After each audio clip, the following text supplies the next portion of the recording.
Whoa, am I in center? No, I'm not. That sucks. Okay. Yeah, the Londoners are here. That's good to see. Welcome, welcome, welcome. We're on YouTube today. Give me a second.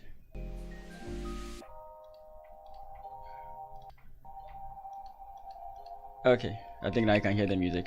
So we're on YouTube today.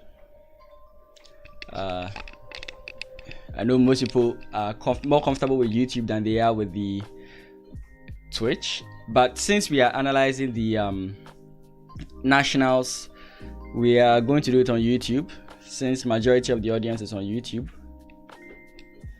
Yeah, so this is actually a blind analysis. What that means that I actually haven't seen the games.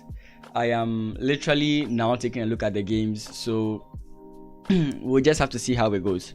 But welcome, thank you guys for being here. It's always great to see someone on the stream. Give me a second. I don't know if it appeared here. Okay, it did not appear here. That sucks. Oh, that sucks. Okay, but it's fine. I'll work on that. So I have the games already here. We'll look at the games from round 1 and round 2. There were some problems with some of the games from round 3, as in with uploading them, not necessarily with the what's it called, the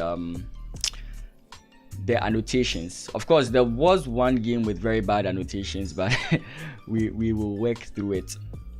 Okay, give me a second. I want to post this on the Discord. Why can't I find this thing?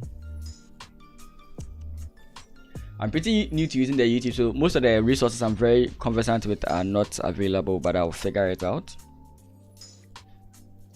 Give me a second.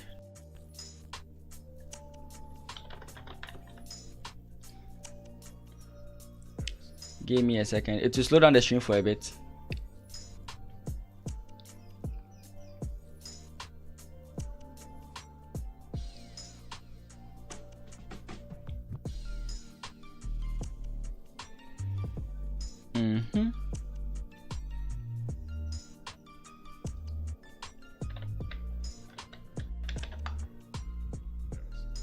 Okay.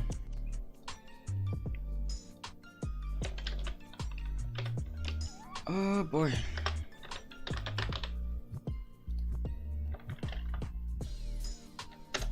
Okay. So now we are done. And now I can focus fully on what we were trying to do here.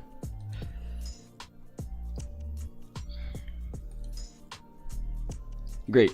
So the first game in the first round was between, okay, not the first game in the first round, but one of the games in the first round was the game between Hasford, John Kojo Hasford, and then Prince Akpa. So Hasford had been the national champion for quite a while, until he was beaten by Akwanda in the previous national championship. So he's looking to take back his title. And here we have Prince Akpa, who is like a rising star, let's put it that way. I don't know, maybe he was around long before, but I think he became much more known when the Blitz leagues started being played. There was this point in time where a lot of Blitz leagues were being played, and he seemed to be topping on all those levels. So yeah, it was actually very interesting to see him here. Of course, he has done very well in some over the board tournaments with longer time controls, which showing us that he's not just a speed demon, but he's also very good at the long games.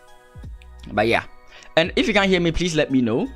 So let's just take a look at this game. Oh, the results are there. I'm not trying to hide the results. We're just trying to look at the games and see what we can learn from these games.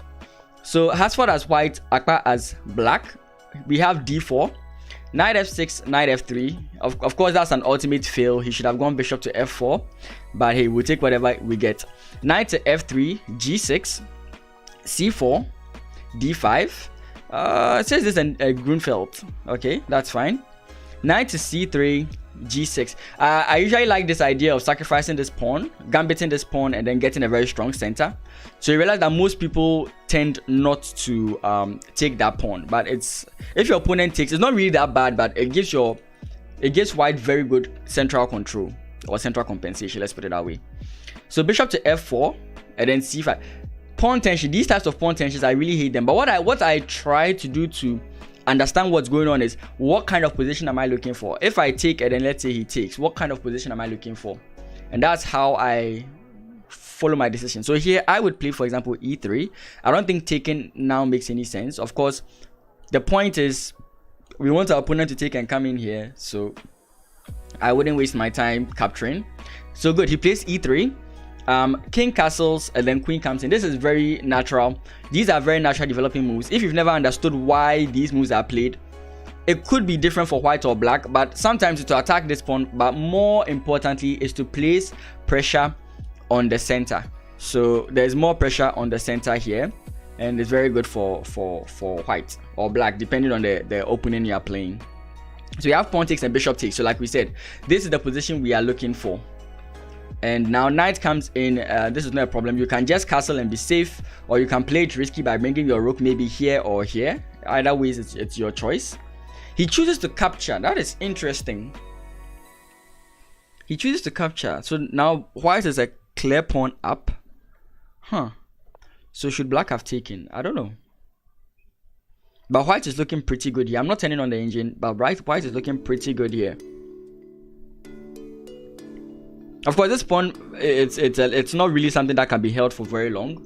But the good thing about white's position is that black doesn't really have much in things to do. Of course, if he tries to open up here, maybe he can create something. But I realize that first of all, this bishop can't move, and white has more space as compared to black. So white looks good, except that white's a little bit exposed. But I guess in the next move, he's planning on castling or something of that sort, because it's very dangerous to have your king out like this.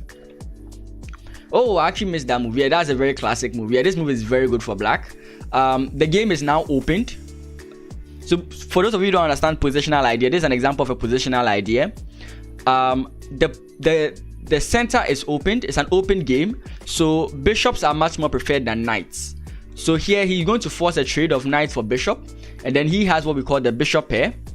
In an open game, a bishop pair is much more preferred than the bishop and the knight. So yeah, that's actually going to be the issue here. So after queen moves, knight takes, and this is actually very good for black. I want to turn on the engine and see, yeah, black has now gained equality. I'm saying it's very good even though it's minus 0.2. Minus 0.2 is basically an equal position, but the main aim that black aims for at the beginning of any chess game is equality, and here black has gained equality.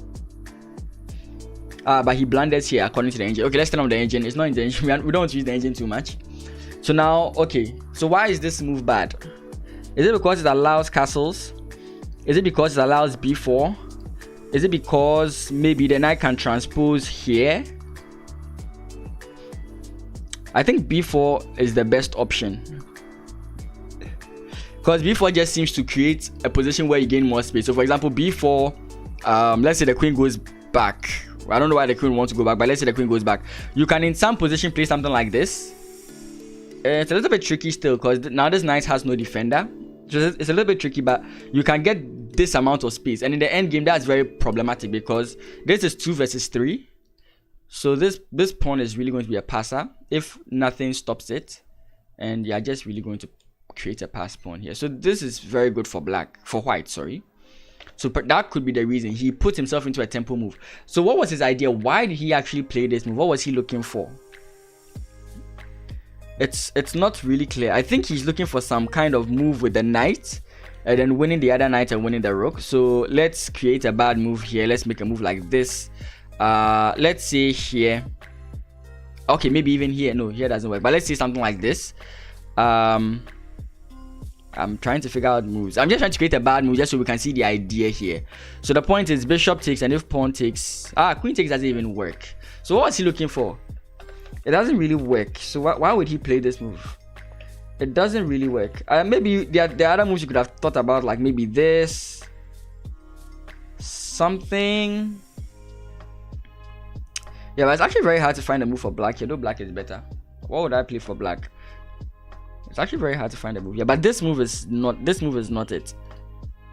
Maybe you could double push the pawn and then allow your opponent to capture and pass on, then come here. I mean, anything could be possible.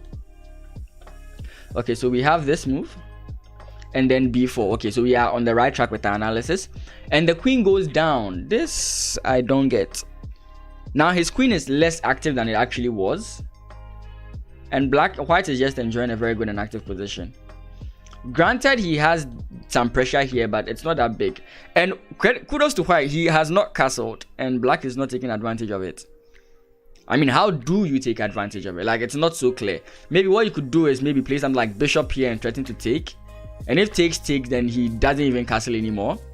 So I mean, but even playing a move like this, what that does is it helps your opponent come this way.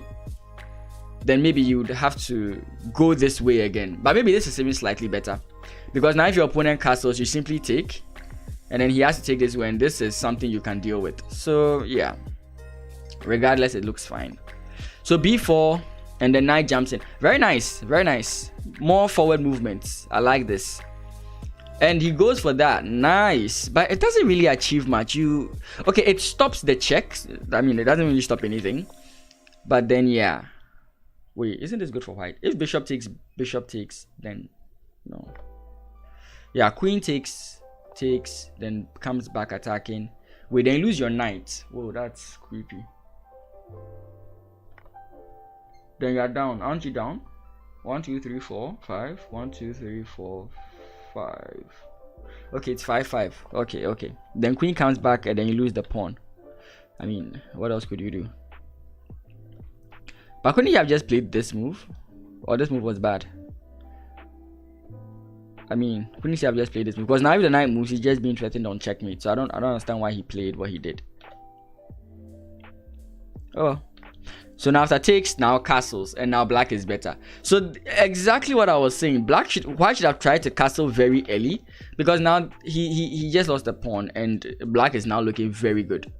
First, he had a 3-on-2 here, but now it's a 2-on-1, which is basically not what you are looking for in such positions. So now he offers for a queen trade. I like his idea there, but I mean, it's still not a confirmed victory, because it's not a confirmed victory at all. He was aiming for some trades here, which will lead to, for example, an end game. But I mean, this is not an end game you can easily claim that you've won, especially against a strong opponent like Hasford. Hasford is very strong in the end game. Most of the times when he beats any of the Ghanaian opponents, he does so on the in the end game. So pretty interesting to see. So we have queen to b2. Okay, then the knight jumps back, offering the trade, and knight takes. I like it. Queen moves away, knight jumps in. Some of these moves don't make much sense to me, but it's fine. So now rook takes, and after knight takes, king comes in. Wow. Oh wow, so I also fell for it. Wow. Yeah, this looks like the obvious move, but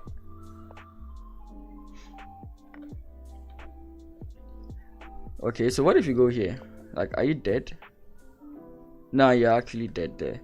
And if you go in here, you just lose this. Wow. So what should he have done? I actually even fell for it myself. So what should he have done here? Some of the obvious moves are never the best moves. I mean, taking here is also a problem. Then I guess you just play this.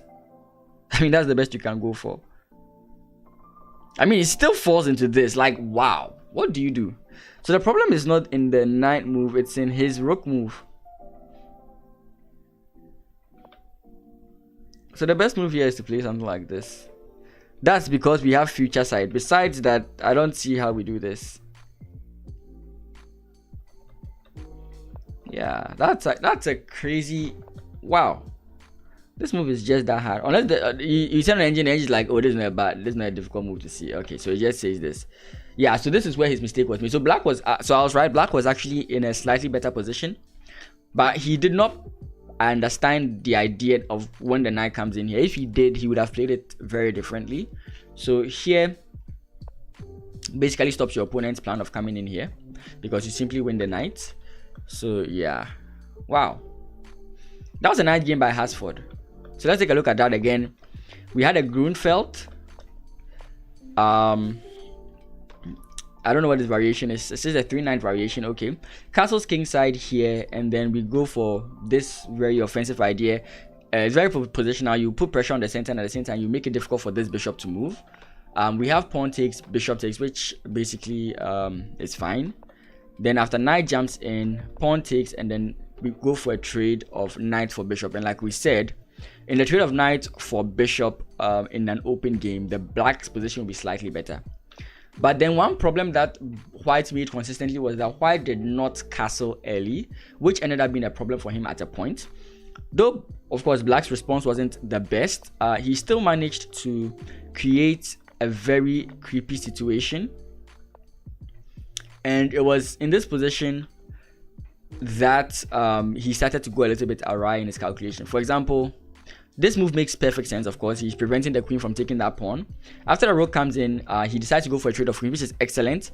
So like we said, if the trade of queens did occur, we will enter this sort of endgame like position where black is playing for a win since he has the extra pawn, a 2-on-1 here. But this is close to being drawish as well. It's not so easy to win positions like this, especially if you are very strong in the end game. Then we have a little bit of maneuvering in the position, and here white plays a very interesting idea with knight to d4.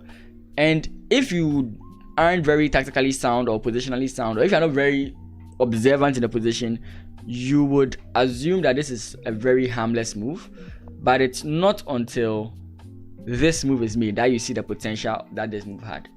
So knight here, you would think, oh, let me just take this and then I'll have a fine and dandy day because I'm attacking his queen.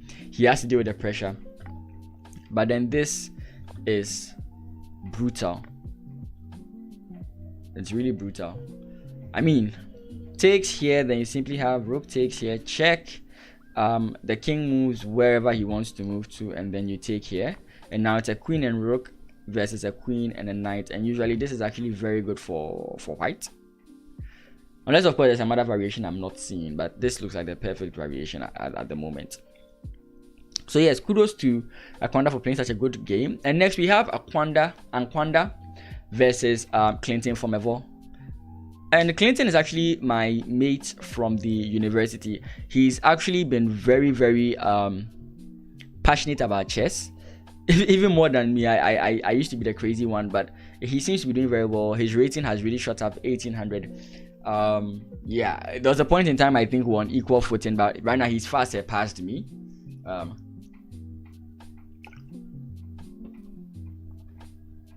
So much so that he even qualified for this. So let's see how his game against Aquanda went. Aquanda is 1900, Clinton is about 1700, and Aquanda plays as white here. So we have e4 and c6. Caro-Kann is really popular among Ghanaian players. I'm beginning to notice. I'm also playing the Caro-Kann as of recently, but the Caro-Kann is really popular. You would think the Sicilian would be more popular because of its results for black, especially since the championship match between Carlsen and Caruana. But nah. So we have an advanced. We don't have an advanced Caro-Kann. Nice. Okay. I think is this a classical? I don't know. Takes, bishop comes in. No, this is not the classical. Yeah, this is I think the classical. I think the knight usually develops here, and then you go h4, h5.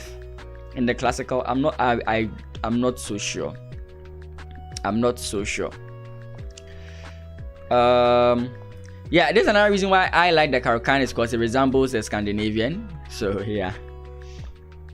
Okay, so takes, and then knight jumps in, attacking the bishop. Bishop goes back. You would want to keep your bishop. And pawn push. Okay, so you have a very nice squares for your bishop to be on. Knight jumps in. You might want to trade. I don't think so though. Okay, bishop comes in. Knight takes. Knight jumps in. Very nice because this pawn stops this whole idea. Another key idea, for example, in the Scandinavian is to get a move like c4 d5. c4 d5 is a very nice idea to crash in on this.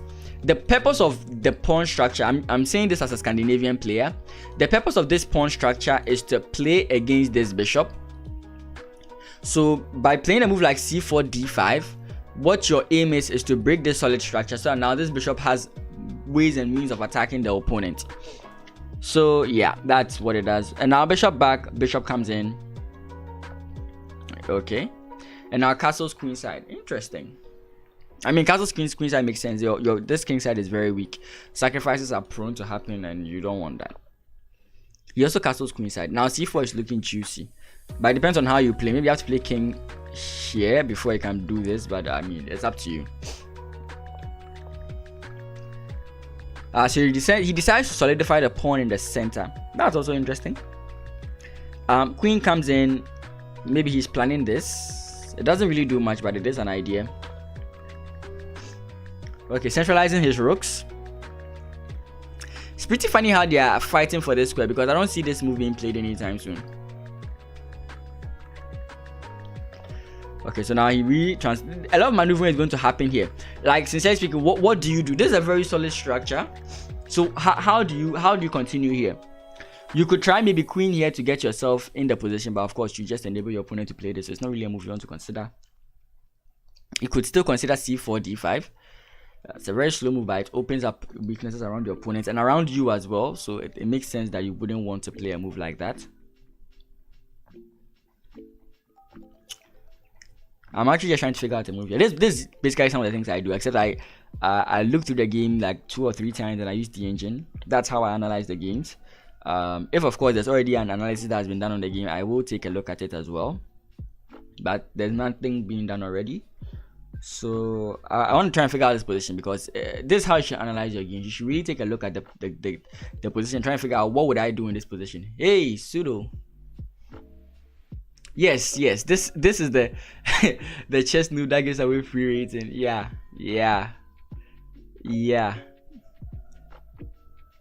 Say that after you actually beat me, bro. Okay, yeah, so good to see you. It's really hard to figure out what to do here. The biggest plan on my mind is this. Of course, it doesn't work anymore now because if you play this, he does take here. It's pretty difficult to find a plan. Pretty difficult.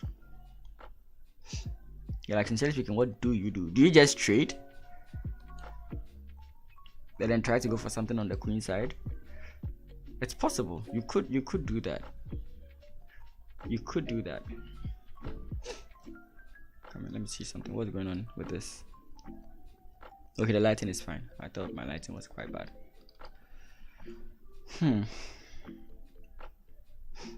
Oh, do we play like queen here? It's very difficult to find the move here. It's very difficult to find the move here. I sincerely can't find the move here. Let's see what the engine thinks about this position. Wow. Give it up for the positional player. Who doesn't want to be positional? C4. C4 is the move, but I thought C4 now doesn't make much sense because your opponent simply wins it with, for example, rook. Oh, wait, but still, it doesn't make much sense. Because now if you play this, doesn't your opponent play? Then just win this. Then just win this. Yeah, I was right. Give it up. When you know the right move. C4, I kept saying it. C4 is the only move that stands out to me. Because every move just seems to be very passive. And though, I mean, it's very difficult for both players to find something, but I feel like it's very easy for black to find a move as compared to white. In all seriousness, because simply knight here is bringing the knight in to create havoc on these squares. So knight here, I mean, like, let's just make a funny move like this for white. I think we have like knight here. If bishop takes, can we even ignore it and play this? Yes, we can.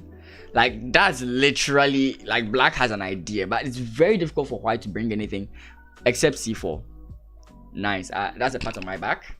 So we know white should be in a winning position, but white does not play the winning move. He just brings his queen out, which is a principled move. Never keep your queen on the same file as a rook, especially if you can move it away. You never know exactly when the position will open up, and if your queen is vulnerable, you'll be in trouble. So most often the principled move is to just move away. Though there's a semi-open file, I mean it's fine. And he does the move I'm talking about. So now you have to trade bishop for knight. Possibly. Maybe not now, but possibly. He does it immediately. That's also fine. And you prefer to make the position a little bit symmetrical. Capturing this way might still open up positions for you. I wouldn't fault black for playing this, but sometimes going for symmetry is not bad. Actually, going for symmetry here is quite bad. Yeah, if you go for symmetry here, you immediately use the bishop. So this is the best move. What did I just do? Give me a second. Okay. We'll get back to the position. Don't worry. Yeah. So takes and he takes that. Exactly. Makes perfect sense. And of course, even though this is a little bit open and allows funny moves like these, you can agree that black has potential to create some very deadly attacks. He goes for this. I wouldn't have done that. I don't think I would have done that. Agreeably, this is black's good bishop and this is white's bad bishop, so the trade makes sense, but I don't think he should have done that because it just helps black pile up pressure on this file. That's my takeaway on that. So takes, he sacrifices the pawn, but why?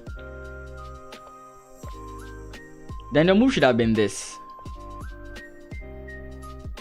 So why sacrifice the piece if that's not the move you're making? Because it doesn't make any sense why you would play this after sacrificing the pawn. Still doesn't make any sense. I mean, even if he moves this rook this way, even if he moves this rook this way, it's still fine. The queen defends. Like, what have you achieved? Of course, you have a backward pawn here, but how do you put pressure on it? Like, okay, then if he defends it this way, like, what do you gain? Like, this does nothing for white. Sacrificing the pawn here just makes black's position better. So, I mean, I was thinking that even after something like this, you'd play queen. Yeah, queen there just makes a lot of sense. I mean, like, what threat does your opponent have on you? Like, I have mentioned this, but sincerely speaking, you just defend it. It's a threat, but it's not really something you can do now. So I don't understand why white would go for that. So this move, you're either winning this or this, and your opponent can't defend because this rook is now up. So yeah, this move makes no sense. So now black is just a pawn up, and black is in a very dominant position, I guess. Yeah. And he's going for the attack. If he was deciding to go for this attack, then he shouldn't have moved his queen. Okay. Yeah, so you get my point. if he was going for that whole idea with the rook, he shouldn't have moved the queen, and it's very well seen here because he decides to move the queen back, because I mean that was your whole idea. So I mean, I'm being a little bit harsh here, but I mean, like, it's the plans you are going for makes lots of sense, and there's only one way it works. This is basically like a one move threat. Yeah, you are trying to say he can't move the pawn, but it doesn't make much sense. Like, there's no reason you would want to play this. I don't see any threats here that is worth bringing your queen here for. And you can see that he brings the queen back. So imagine the queen was here. That means that he would have made this move a long time ago. Anyway, very nice, very nice. It's not a confirmed win in any way, but very nice. Yeah, these are the moves you should be very careful of. Opponent can push. Nah, that move makes no sense. I mean, if you wanted to do that, you should have done it long ago. His point is to now push the other pawn. He doesn't push the other pawn, then I don't get his points anymore. Rook takes, rook takes, rook takes, rook takes, queen takes, and you're bad.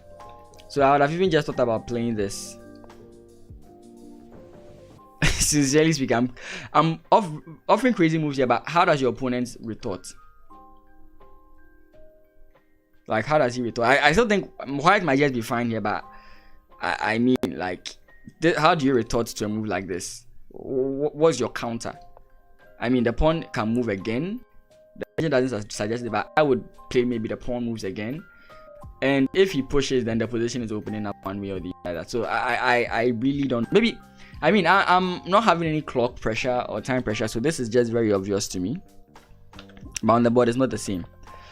Oh, he did. That is a very committal move. That is a very committal move. That is a very committal move. Very committal move. Yeah, because you literally allow. Oh, I see. But you literally allow your opponent a chance to open things up.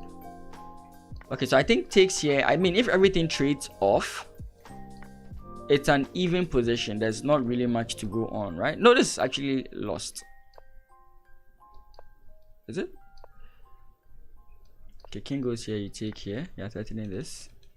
Yeah, this is actually very good for black. Yeah, so yeah.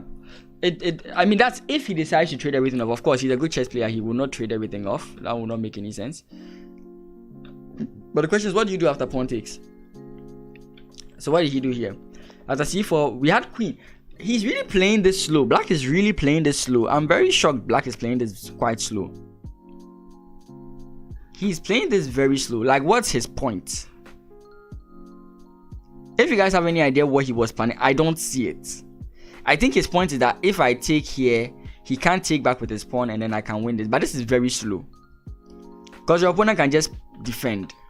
They agreed to a draw here. But this isn't a draw. Oh, it is drawn. Okay, yes, based on what he played. But at this point, it's not a draw. At this point, it's not a draw. Black is definitely playing for the win. That's what I believe here. Black is definitely playing for the win.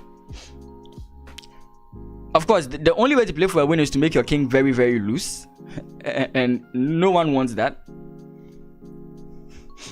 Yes, it's not lost. You can block with the queen. I mean, here. I mean, that's fine. Yeah, that's what I'm saying. Yeah, like, okay, over here, I don't know. I don't really know. I just feel like this is winnable for us. Wait, did someone just put a chat here? Wait. Did someone put a? I didn't. What? Wait. Oh, okay, it's the game telling me that the game is drawn at this point. Yeah, the game is a draw. Okay, that's fine. So yeah, I think Clinton should have pushed for the win. I really think Clinton should have pushed for the win. He didn't push for the win there. And it's understandable. I mean, you're playing against a 1900 and you wouldn't want to risk going into an end game and then losing. So it's perfectly understandable why he agreed to a draw. I mean, he still would get rating points. I mean, you're not winning any points on the, you're not winning any big points on the board, but it's perfectly understandable why you would do this. Okay, so now the next game from round 1 is Jamina versus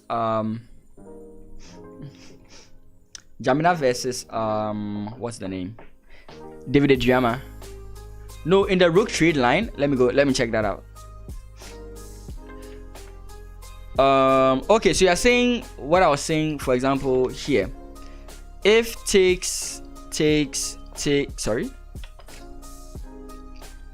if takes, and then you come in here with check.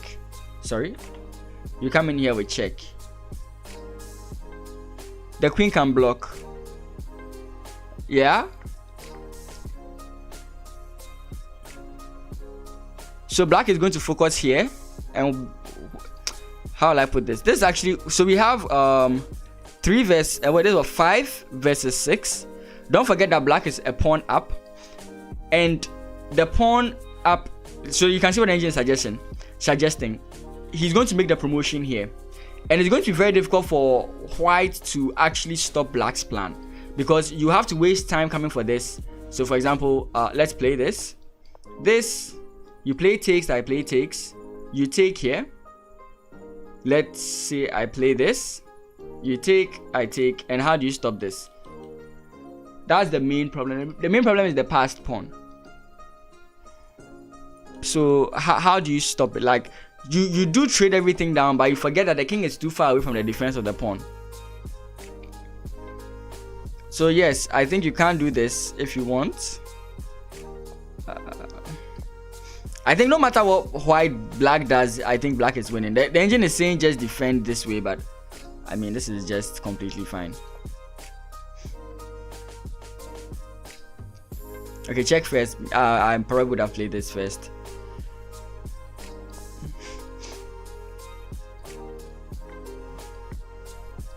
This is just completely winning.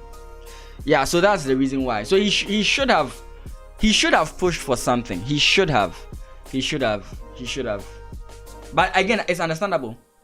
It's completely lost. I completely understand why he did that.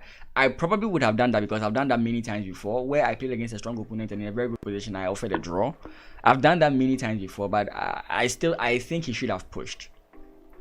Or maybe he didn't understand the position as well, but who knows? Okay. So Jamina versus Adriama. We have another e4. Do we get c6? We get c5. We get Sicilian. Okay. I don't know how David Adriama plays. I didn't even know he played a Sicilian, but let's check this out. So my way of playing against a Sicilian is usually to play the Ala pin, not to disturb myself so much.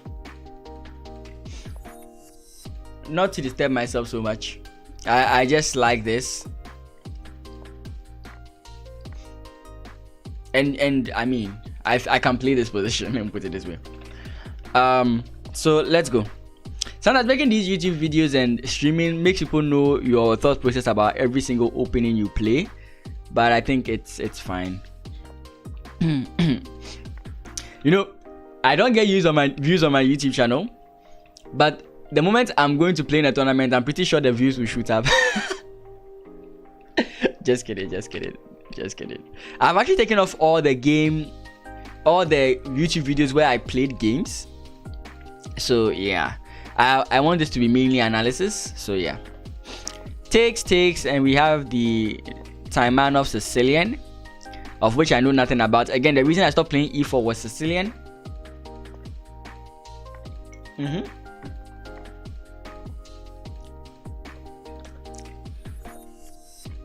What?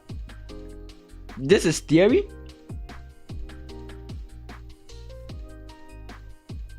This is theory? Wait, this is theory? No, this can't be theory. Theory doesn't lead to these type of positions. Yeah, because I mean,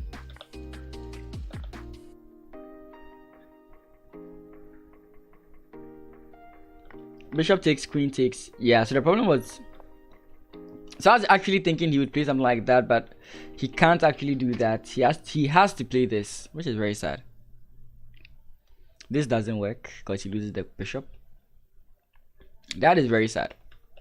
So where was his mistake? Takes, knight takes. Maybe we should have just played bishop takes.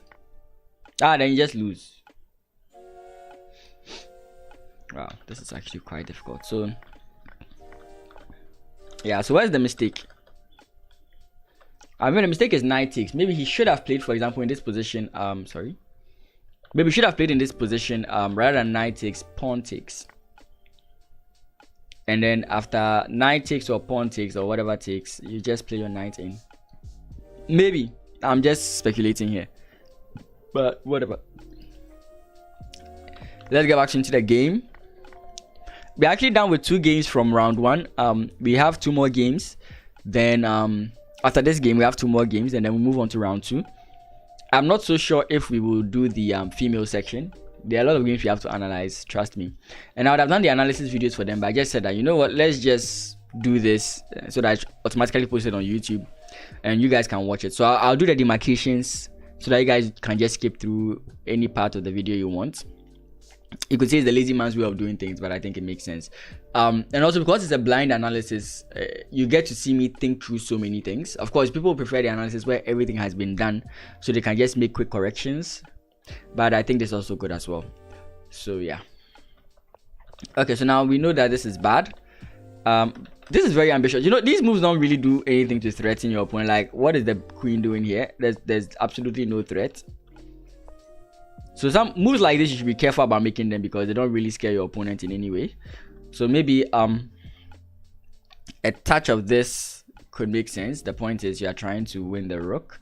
Of course, you don't really win the rook. Let's just say your opponent makes a bad move like this. Takes. Of course, the point is you've won a pawn here and your opponent can play this. And that's actually good for white because white was down the pawn. So yeah, creating plans that really hinder your opponent's ideals is actually very good. But this move in particular, I don't see what it does. That's why I'm saying that. Again, I'm being too harsh because that's how I'm supposed to be. That's the person I'm supposed to present here. But these guys are very strong players. I really struggle to beat them.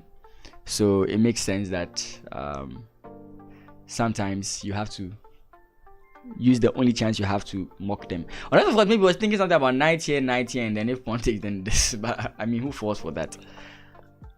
Except Sudo. Just kidding. Okay, so we have this position.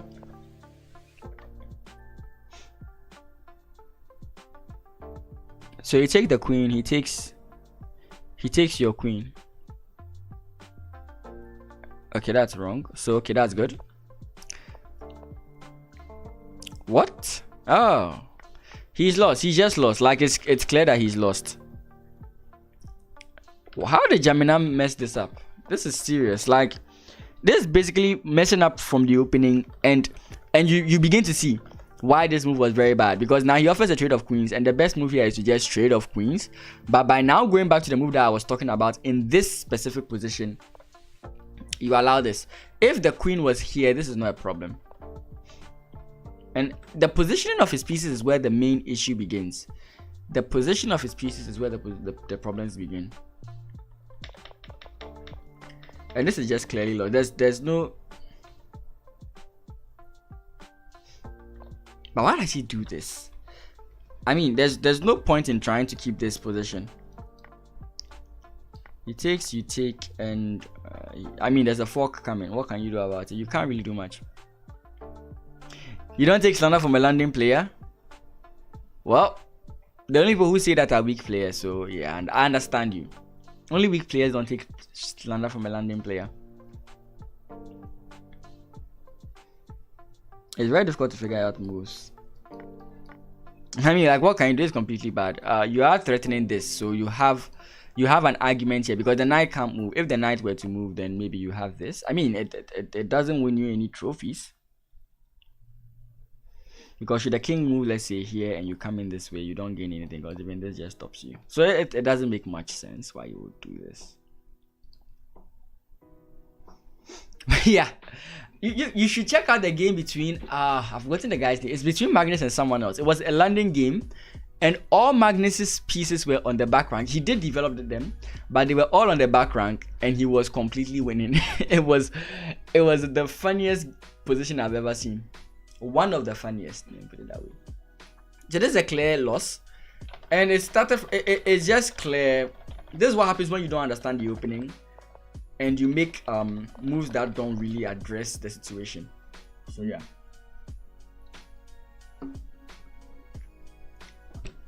Gemini is out of training because he's about 200 rating points or 300 rating points higher than his opponent, and he got completely messed up in the opening. Was this preparation? I have no clue. But yeah, that was a quick game. Now, to everyone's favorite, Edu Poku. In case you don't know who Edu Poku is, he is... Will any of them watch this? Some of them do, not all of them. Not all of them do. And it makes sense why, but it's fine. So, in case any of you don't know who Edu Poku is the co-founder of Chess Intense. They've been really doing well as of recently. So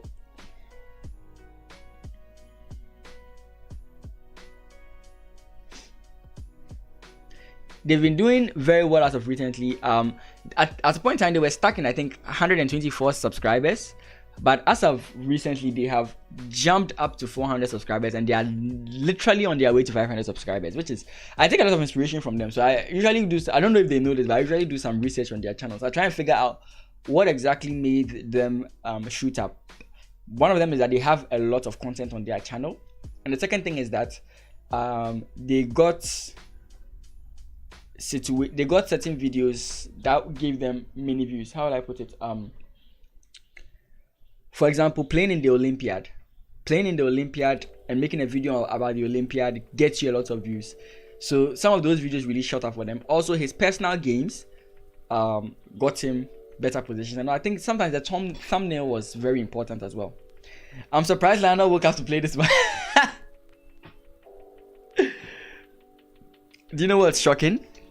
This is OTB, which means he has to wake up, leave his house, and come to the Accra Sports Stadium to play.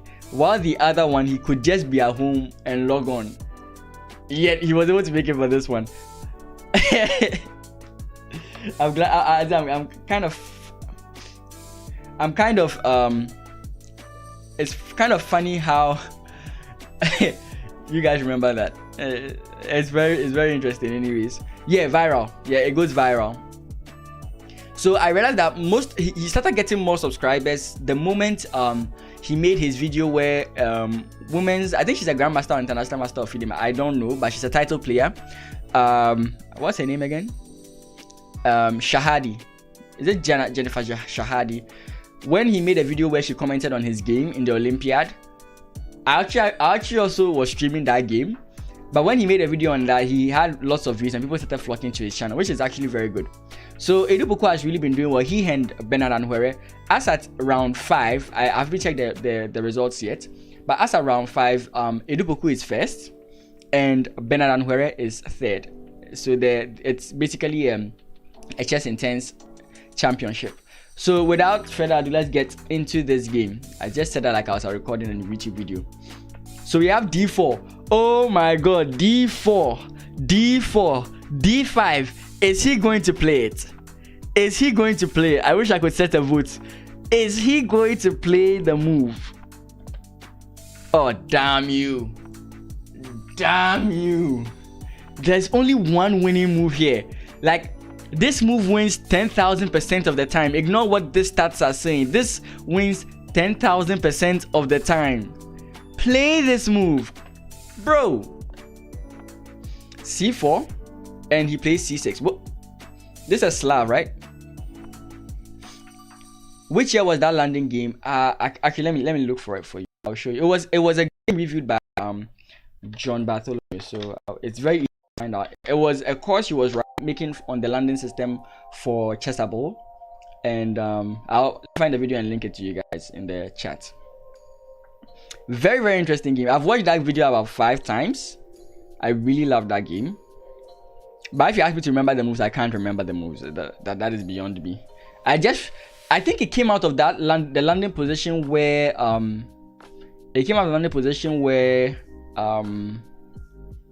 you I can't remember.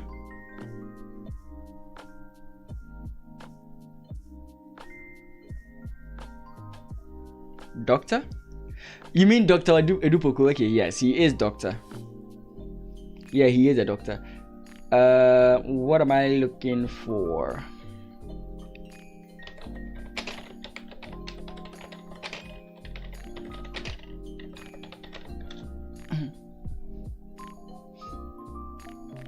Yes, that is it. It was Carlson versus Woztasek or Wotsas. I can't pronounce this name, but it was in 2015. The European Team Championship. Let me just post the link for you guys so that you can check it out in your free time. Hey guys, this is John. Hey, the. Okay, I can't chat. What do you mean I can't chat? Why can't I chat? Somebody explain to me why I can't chat.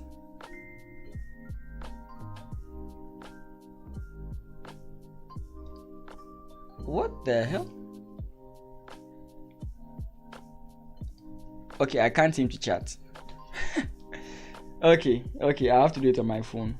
Let me get it for you guys.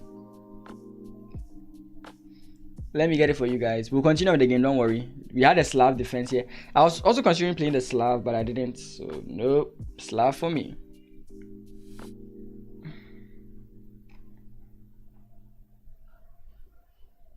Give me a second.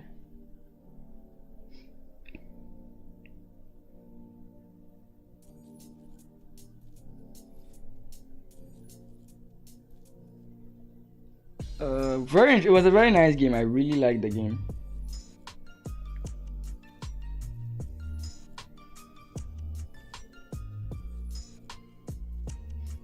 Okay.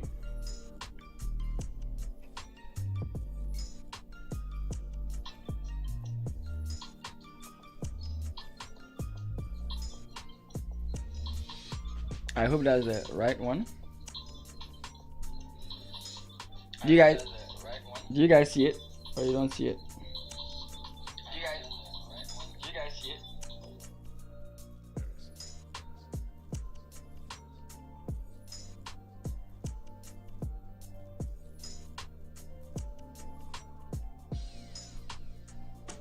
Okay, it's not showing here, but the funny thing is that I can't seem to post the link here. Okay, you know what? Let me try this again.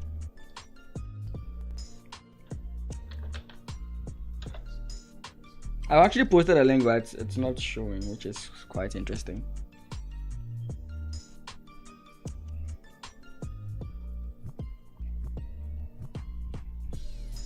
Oh boy.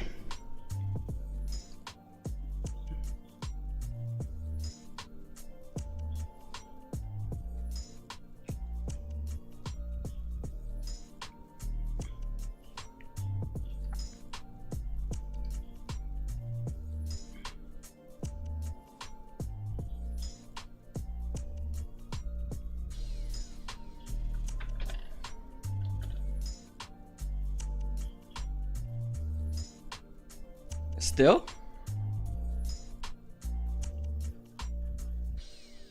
It's still not showing. That is interesting. Okay, now it's showing. Okay, that's great. So now you guys have seen it. That's the link to the game. You can check it out when you are free.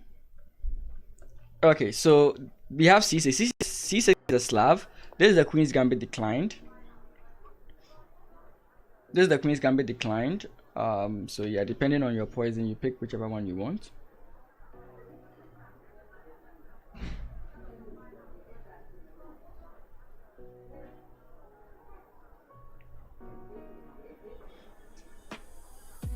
Okay, so we have C6. Oh, give me a second. I have to open it up for my parents.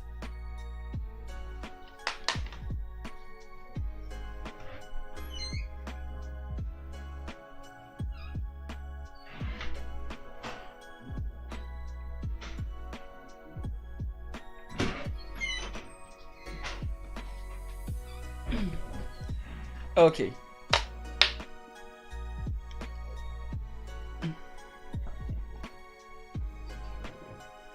Okay, c6, knight to c3, and you might see that same idea I spoke about concerning the queen coming here and putting pressure on the center. It kind of forces your opponent to take, not all the time, but it does in some cases. Okay,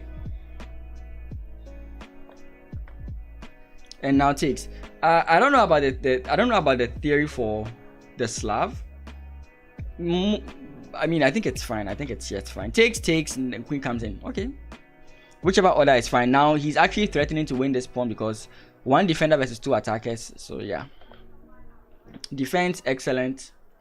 But this bishop, like this is a Slav-like bishop. It's always very bad. Of course, it can just maneuver its way into activity, or you can just do this.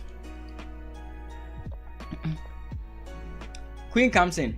Usually, the one who gets the queen traded off is better off. But in this position, doing that doesn't make much sense. You might have to either come back or come this way. But I don't like this. I like this. I would prefer to go this way. Because now you just double your pawn. So let's say you play h3 and allow your opponent to take, and you take this way. Usually it's good for the person who can open this file, but in this position it's not the same. It's not really the same. It's not really the same. Okay, so now queen 2. Yeah, so you play exactly what I was thinking. Queen back.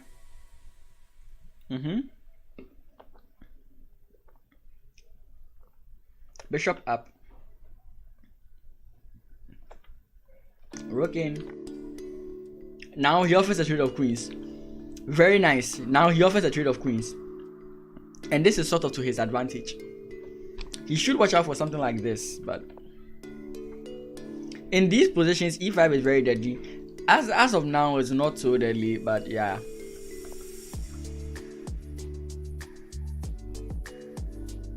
Okay.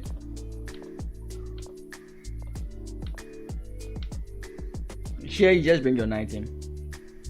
Actually, you don't. No. Yeah, he was planning on bringing his knight in. So now bishop takes. I think you should trade off bishops.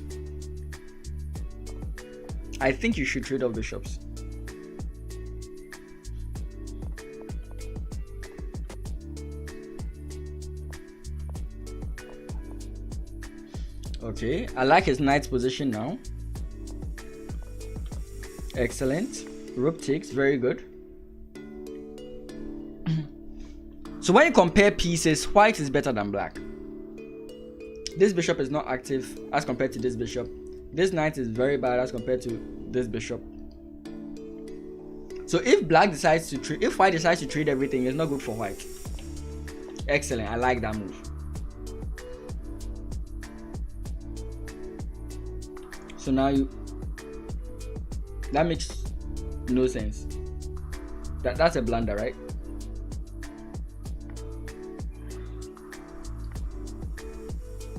That's a blunder, right? Okay.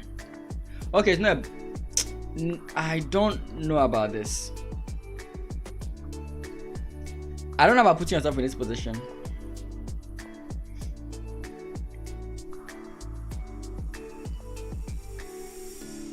I don't know. This position looks good for white. Bishop versus knight in an open game. It looks good for white. It could be a draw, but it looks good for white. Okay, good. Looks good for white.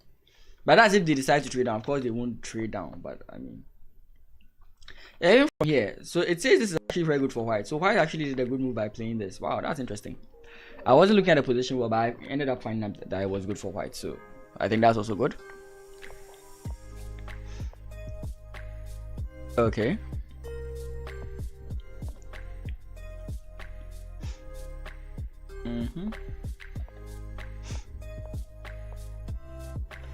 Okay, that doesn't work here. And now you push the pawn, right? So I was thinking earlier you should have moved the bishop, the rook a little bit. It's not really possible. Oh, okay. White is doing very well.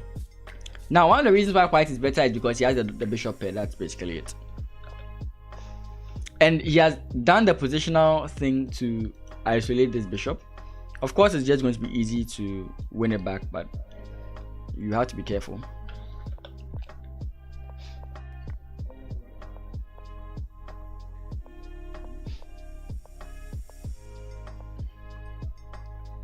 Okay.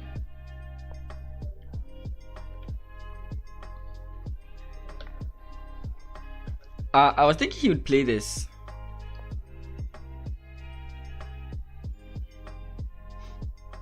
Then he can't move, and his king maybe would have to move like here, and then you can take.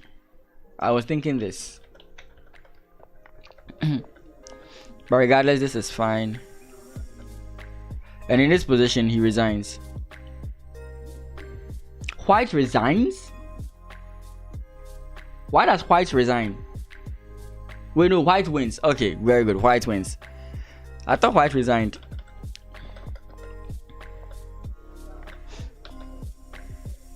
I don't get it. What happens if he takes?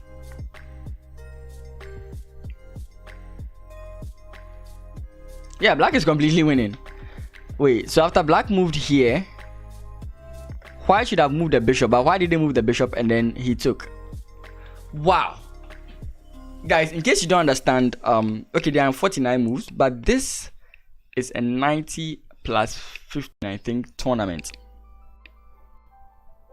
So how do you not see this?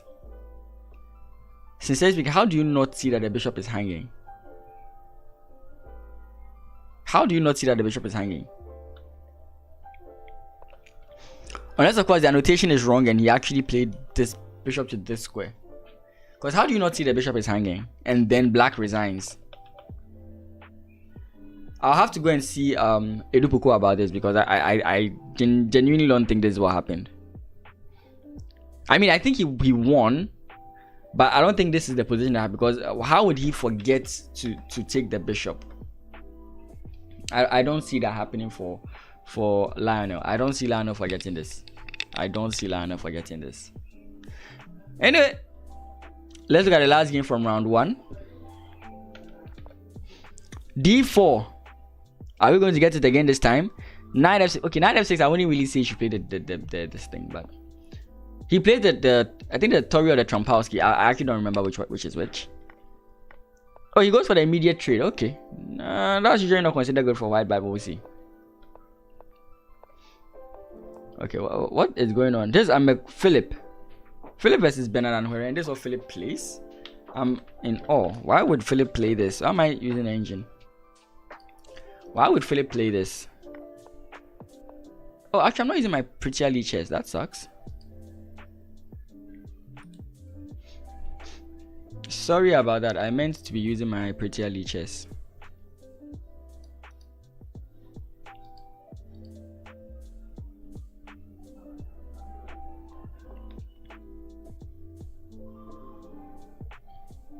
Cool. Okay. So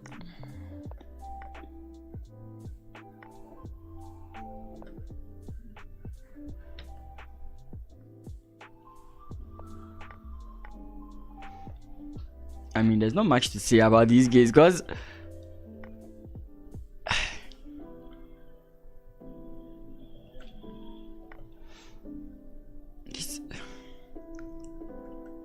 it's very normal to play these moves that he has played. Okay, it's very normal to play these moves that he has played, but usually what is done is that the queen is brought here. I think he was feeling very aggressive. and decided to go for these lines. After this, you should play baby bishop here, because then bishop takes and you're attacking the queen. The problem is that, I mean, even though the material might be at a point equal, for example, if you take here, the point is that where your castle is going to be dismantled, and you are going to be in a lot of trouble for that. Okay, he allows knight. And pawn push, like I said, it's going to be dismantled. Okay, check. What? Okay, everything is losing. Yeah, wow, that was a comeback. So here, rook comes in here, then you play takes, right? No, I think it doesn't work. Then maybe just move back, I guess.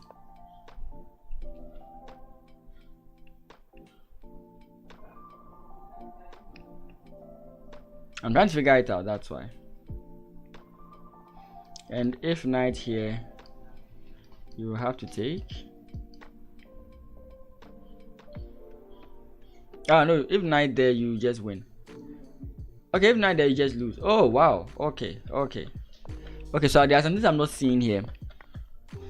Yeah, so that's the point. That's the reason why he made those moves. And this is completely winning for white. I mean, it's not so clear cut, but it's possible because of how weak the king is. Why there? Why not here?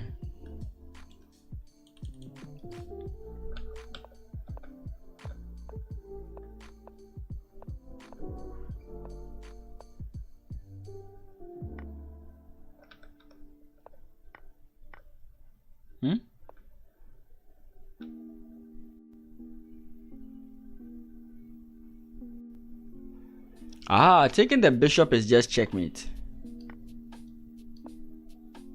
Wow.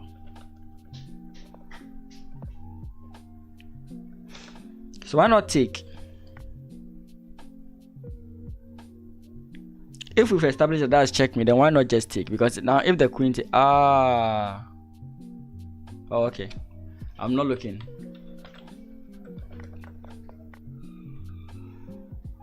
And after rook takes e4, white resigns. Black resigns. Funny, because black seems to be leading the game at this point.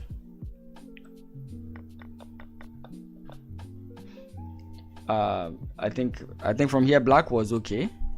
Oh, white was still winning? You're kidding. Then I don't understand chess. This doesn't look like a good position for white. Oh, I see. This move does so many things. Wow. You guys are top tier.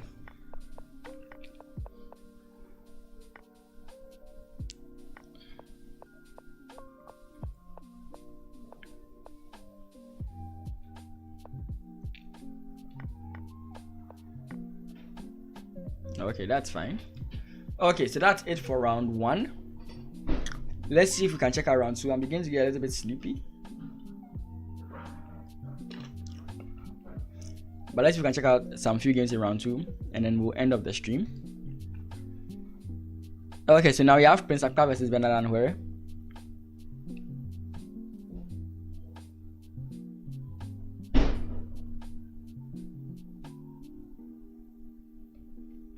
I have a meeting to go to as well. Okay, so we have e4, c5. We have another Sicilian, and we have I don't know what the Sicilian is called. It says open. Okay, that's fine. Okay. Usually I do make this move, but I don't see the reason why you'd make this move in this position.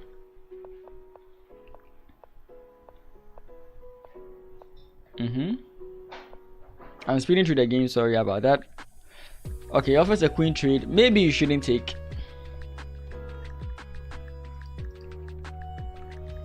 Okay, so he decides to go for the trade, and the good thing is that he has the bishop pair, so yeah. 2 bishops are better than 2 knights. Okay. Okay, that's fine. Okay. So he's targeting this pawn. Easiest way to defend is to push. Okay, I think we'll end after this game. Pawn push. Now he's going for on the offensive. That's also cool. Then the fork. Then you win the knight. Okay, that's a big if. Yeah, still bringing more pieces into the game.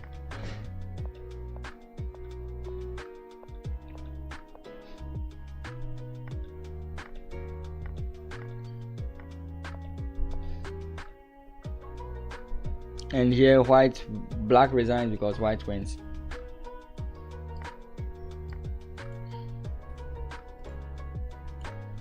Yeah, he went very aggressive in this game. Prince Akpa is actually a very aggressive player, so his playstyle hasn't really changed.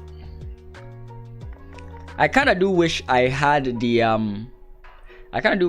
times as well, so I could tell exactly what was going on.